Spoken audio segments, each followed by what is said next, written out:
Assalamualaikum warahmatullahi wabarakatuh. Hari ini saya nak buat ulasan perlawanan di antara Terengganu menentang Kedah. Sekali lagi Terengganu menang 2-1 hasil jaringan daripada Kepa Sherman dan juga Manny Ott.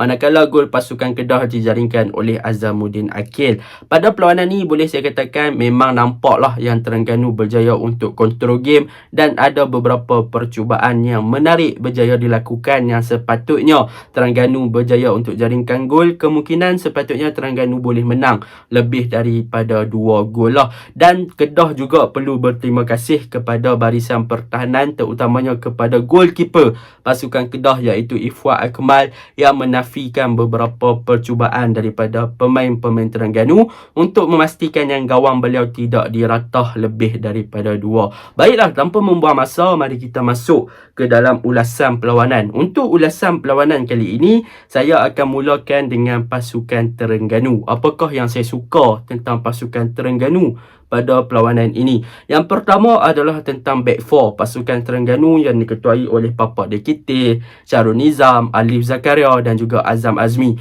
Untuk bahagian pertahanan pasukan Terengganu ni, mereka memang sangat-sangat kompak pada perlawanan ni dan mereka menunjukkan yang mereka punya chemistry, mereka punya persefahaman, mereka punya komunikasi, mereka punya marking pun sangat bagus. Yang mana untuk Papa Dekite, beliau berjaya menjalankan tugas dengan sangat cemerlang dalam menjaga ataupun man marking Ronald Ngoh daripada memberi ruang kepada Ronald Ngoh untuk bergerak bebas dan untuk menerima umpanan daripada pemain-pemain pasukan Kedah. Jadi memang Ronald Ngoh pada perlawanan ni dijaga ketat gila lah oleh Papa Dekite kan. Jadi memang itu antara kunci kepada pasukan Kedah punya serangan tidak mampu untuk menembusi ataupun mencipta gerakan-gerakan berbahaya ke arah gawang pasukan Terengganu. Selain itu, di back four pasukan Terengganu ni juga, mereka juga pandai untuk membuat offside trap. Jika kita lihat kepada beberapa situasi, pemain-pemain Kedah suka untuk melakukan true passing ataupun long ball ataupun menghantar bola di belakang pertahanan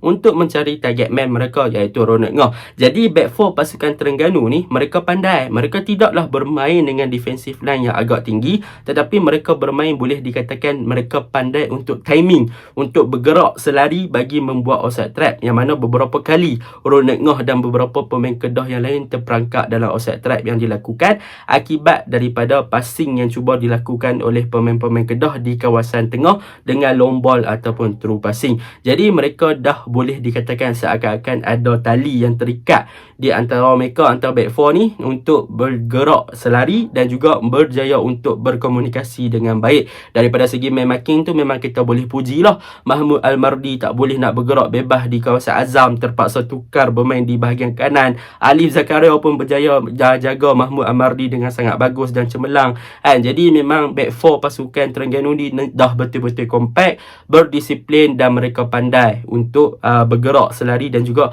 bergerak dan berkomunikasi antara satu sama lain untuk memastikan yang bahagian serangan pasukan Kedah tak boleh nak penetrate ataupun masuk ke dalam D-box pasukan mereka. Cumanya gol Azamuddin Akil tu boleh dikatakan mereka seakan-akan hilang fokus. Mereka tak play to the whistle, mereka tak dengar whistle, so mereka macam stop sat baru mereka fokus balik pun kenalah. So mereka perlu lebih fokus untuk memastikan yang mereka tak buat mistake macam tu lagi yang membolehkan pihak lawan untuk skor satu gol di minit-minit akhir perlawanan. Itu yang pertama untuk pasukan Terengganu. Yang kedua, untuk pasukan Terengganu, apa yang saya suka adalah sistem di bahagian tengah mereka yang diketuai oleh Habib Harun, Petrus Sitembi dan juga Manny Ott, yang mana ketiga-tiga player ni nampaknya semakin serasi antara satu sama lain.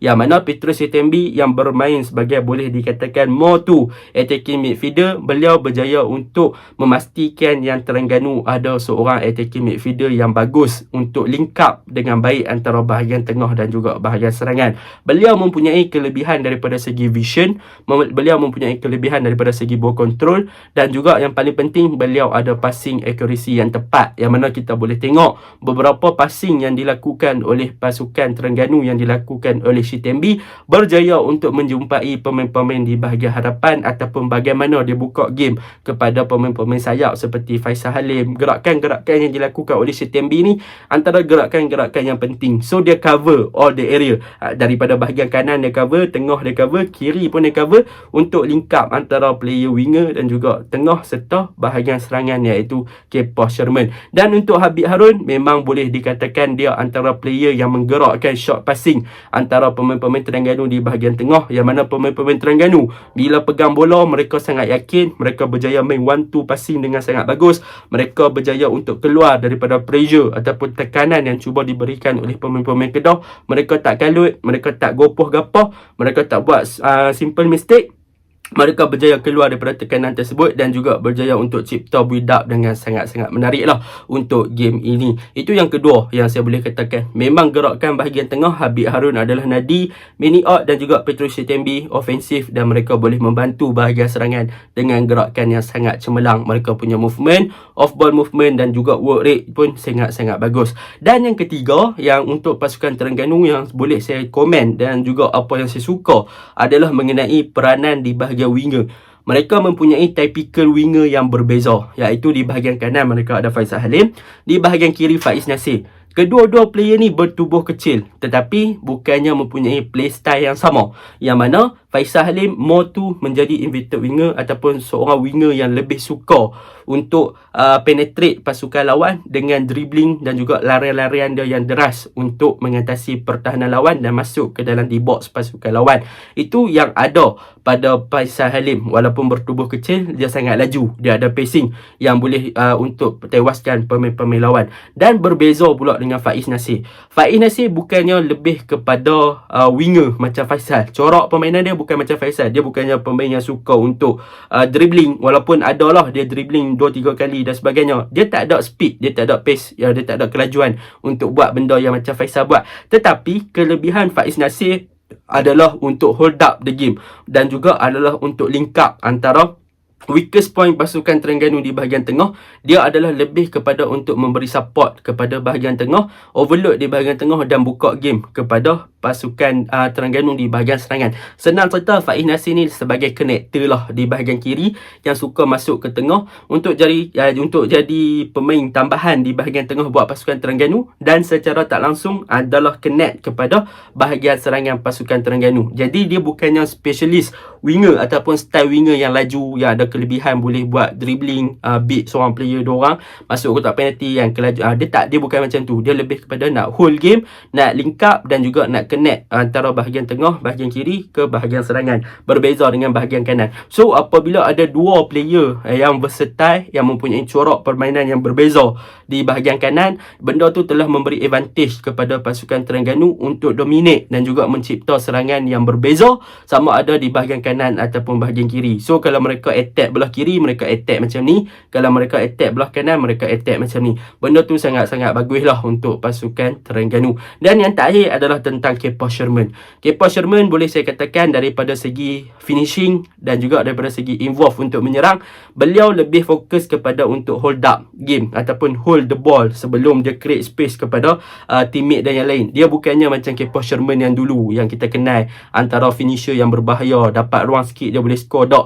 Tetapi dalam sistem Nafuzi Zain ni, dia lebih kepada untuk hold game, untuk tunggu teammate dia, untuk dia buka game kepada teammate dia. Walaupun orang tak suka sangat dengan typical gameplay macam Kepoh sekarang, tetapi bagi saya benda tu benefit untuk pasukan Terengganu yang mana mereka mempunyai pemain-pemain yang agak kecil dalam padang. So benda ni agak bagus lah untuk bahagian serangan Terengganu untuk hold the game, sebab Kepoh ada kelebihan daripada segi sizing. So benda tu memang diperlukan oleh bahagian serangan pasukan Terengganu. Kalau kita nak striker yang score gol saja pun mungkin ramai nak macam tu, tetapi bagi saya buat masa sekarang Kepoh adalah striker yang paling sesuai lah untuk sistem yang diterapkan oleh Nafuzi untuk hold game, untuk buka kepada rakan-rakan, buka space, buka ruang dan sebagainya. Daripada segi finishing, beliau semalam both score satu pun not bad lah kan. So mungkin benda yang ke depan kita mengharapkan lebih untuk Kepoh improve balik gameplay dia, jadi macam dulu, untuk jadi lebih tajam,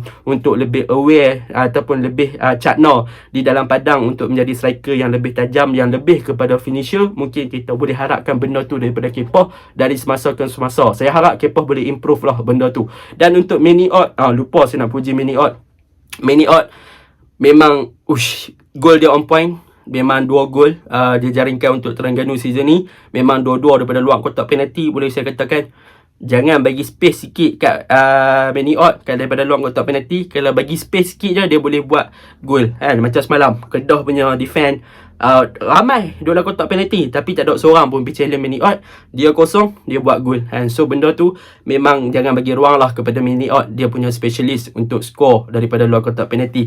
Dan yang terakhir yang boleh saya cakap tentang Terengganu pada perlawanan semalam, mereka punya ball position lawa. Dan yang paling penting, Kedah cuba untuk pressing pasukan Terengganu, tetapi Terengganu seakan-akan tidak merasa pun tekanan yang diberikan oleh pasukan Kedah.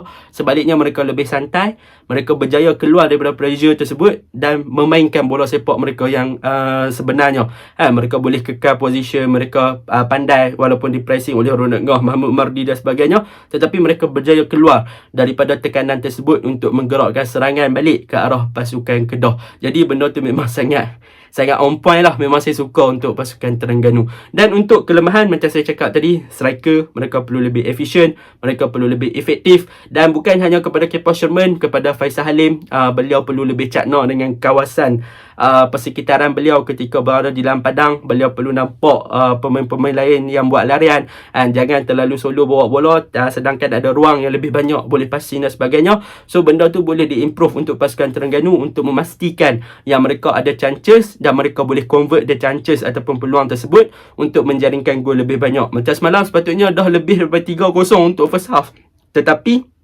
sayang lah kan, digagal untuk memanfaatkan peluang-peluang tersebut. Jadi itu untuk pasukan Terengganu. Kita masuk pula untuk pasukan Kedah. Untuk pasukan Kedah ni, komen saya tak banyak macam video sebelum ni.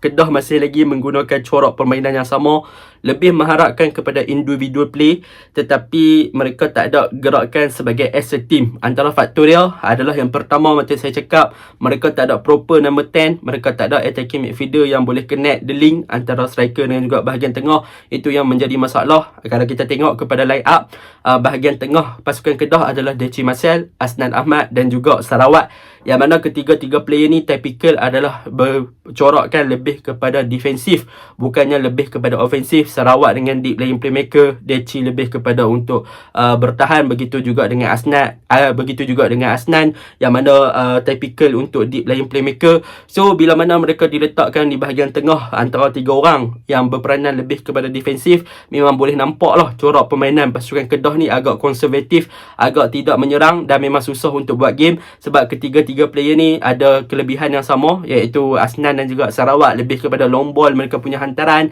Jadi benda tu memang nampak lah bahagian tengah Kedah tak hidup, off ball movement, pergerakan tanpa bola, bagaimana mereka nak cipta serangan, tak ada short passing di bahagian tengah. Bila dapat bola, seorang je boleh bawa bola pergi depan, iaitu Deci. Kalau Asnan dengan Sarawak pegang, takkan lebih daripada beberapa saat hilang balik. Benda tu memang nampak lah di bahagian tengah apabila kita menggunakan tiga corak permainan ataupun tiga player yang mempunyai corak permainan yang sama tanpa kita perbaiki apa masalah sebenar, iaitu number 10 dalam pasukan kita. Role number 10, bukan pemain nombor 10, role number 10 iaitu attacking midfielder. Itu yang pertama lah untuk pasukan Kedah. Yang kedua, apa yang kita boleh tengok adalah daripada segi defend untuk join the attack. Kalau kita tengok di bahagian kanan ataupun bahagian kiri, Kamen dan juga Arif Farhan, mereka gagal untuk involve untuk membantu bahagian serangan dengan baik, terutamanya di bahagian winger. Mereka jarang untuk memberi supporting play dengan buat overlapping ataupun buat underlap dan sebagainya. So bila mana pemain Kedah dapat bola, sama ada Mahmud dapat bola ataupun Fayyad dapat bola, mereka lebih suka untuk membawa bola itu sendiri. Sebab apa? Tak ada support yang banyak. Sebab nombor 10 dah tak ada, fullback tak naik untuk backup, winger dapat bola, dia nak buat apa lagi? So tu sebab kita nampak yang Mahmud dan juga Fayyad bila dapat bola, mereka lebih suka untuk bawa bola bersendirian, sebab mereka tak dapat support yang banyak daripada pemain-pemain Kedah yang lain. Dan untuk Ronald Ngah, memang tak boleh nak bergerak lah. Kena tight marking dengan Papa Dekite, macam mana nak bergerak. So benda tu agak impossible lah untuk Ronald Ngah bergerak. Memang dia pun tak ada orang nak support dia, dia pun berkesorangan, kena maki macam tu, memang dia tak boleh nak buat apa-apa juga. So benda tu memang banyak benda yang sebenarnya perlu diimprove oleh pasukan Kedah lah. Daripada segi gameplay, daripada segi game plan mereka, corak permainan dan sebagainya, mereka memang kena berubah banyak. So saya harapkan something yang positif untuk pasukan Kedah dalam next game menentang Sarawak United. Dan untuk puji, saya boleh puji Ifuad Akmal. Beliau bertindak dengan cemerlang pada perlawanan ni. boleh dikatakan beliau memang sangat bagus, berjaya menafikan beberapa percubaan. Dua daripadanya adalah dari Faisal Halim. Kalau tak ada Ifat, mungkin kita kena lebih daripada 2-0 dan sebagainya. And itu benda yang boleh puji lah. Oh, satu lagi saya nak komen, nak kritik tentang pertahanan dan juga defensive midfielder. Walaupun kita ada pertahanan dan juga 3 player yang berkonsepkan tentang defensive style, tetapi kita still lagi kena corak permainan yang agak-agak sepatutnya tidak kita lepaskan gol, terutamanya untuk gol yang kedua dijaringkan oleh Manny Ott, yang mana bahagian tengah waktu tu Manny Ott dapat bola, tapi Deci, Sarawak ataupun Asnan tak ada siapa yang cover tempat tu, ataupun Hishamuddin, Asnan dah keluar dah waktu tu, dan tak ada siapa defensive midfielder yang cover tempat bahagian tengah pasukan Kedah. Tetapi numbers of player defend Kedah ada dalam kotak penalti, so tak ada siapa pressure, tak ada siapa halang, and goal. Benda tu memang patutlah kita tanya. Walaupun 3 player yang bertindak sebagai defensive midfielder ada corak bertahan dengan baik, tetapi kita still lagi kena gol macam tu. Kenapa tak boleh nak halang? So benda tu perlu diimprove untuk pasukan Kedah. Jadi itu saja ulasan saya. Assalamualaikum.